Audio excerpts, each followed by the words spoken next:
As you can imagine, we get a lot of questions in the inbox about heaven and eternity and what to expect there. The most recent question in the inbox comes from a listener named Michael, who asks this very simply: Pastor John, in heaven, will we be permitted to do anything that we want? The answer is yes. So shall we go on to the next question? Nice try. Okay. A simple yes could be misleading if I didn't say more. So here's the more. Another way to say yes is that in heaven, that is in the age to come, when there will be no more pain, no more sorrow, no more sin, those who've trusted in Jesus will experience for the first time complete and perfect freedom. Jesus said, if the Son sets you free, you will be free indeed. And Paul said, for freedom, Christ has set you free. And only Christians will enjoy complete and perfect freedom, which I have often defined this way: doing whatever you want to do and not regretting it in 1,000 years. Now, let me see if I can help us feel the wonder of this by describing 4 stages of freedom. And only the last stage is perfect freedom, and we only have it in heaven, and we will have it in heaven. The 4 stages are freedom of opportunity to do what we can. 2, freedom of ability to do what we desire. 3, freedom of enjoying what we desire while we do it. And 4th, the freedom of enjoying what we desire forever because it is good and leads to no regret. Now, here's the illustration, just one illustration for all 4 of these. Let's take skydiving, for example. Suppose you are on your way to the airport to go to your first real jump. You've been studying it, you've done everything except jump, and you're ready, and it's scheduled. Your car hits a pothole, I'm thinking Minnesota. You have a blowout, and you run into a telephone pole, and you're no longer free to jump that afternoon. Whether you have the ability to or desire to, doesn't matter. You don't have the opportunity because you're sitting in your car waiting for a tow truck. So you don't have the freedom of opportunity. Or suppose you make it to the airport, but you have no ability at all.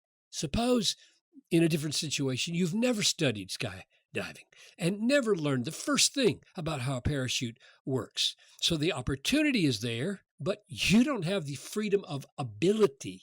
You're in bondage to your lack of knowledge.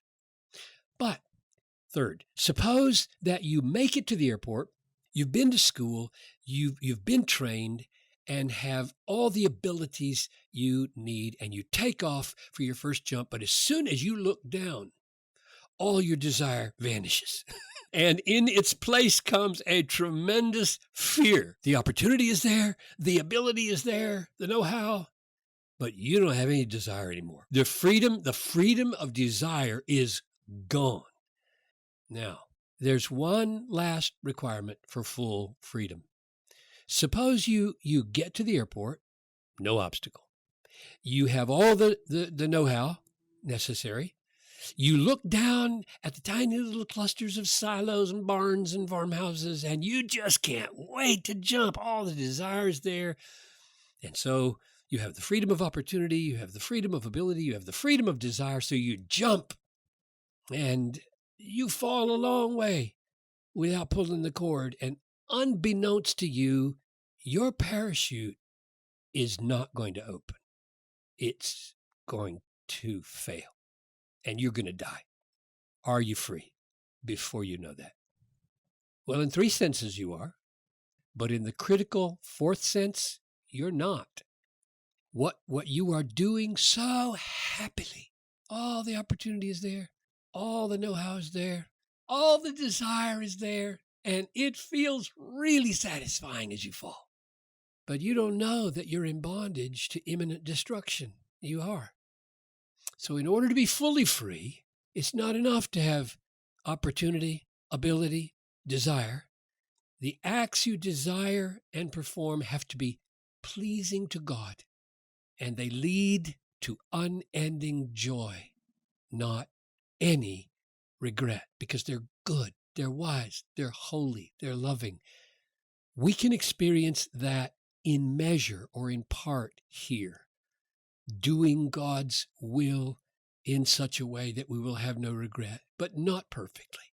But in heaven, we will do everything we want to do because we will be made holy, and everything we want to do will not result in a crash landing, but in greater and greater joy.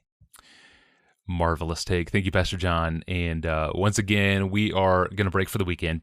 And on Monday, we have a question from a man in Kalamazoo, Michigan. His legitimate name is Jonathan Edwards. I kid you not. He works in a warehouse, and he wants to know whether he should pass the time not only listening to this podcast, of course he should, but if he should also be passing the time by listening to audiobooks by non-Christian writers. Why or why not is it valuable to listen to books by non-Christians? We'll get the answer on Monday, along with a really interesting book recommendation from Pastor John, an audiobook. It took him 6 months to finish, and he commends. Well, for more about this podcast and to send us a question of your own, go to our online home at desiringgod.org/ask Pastor John.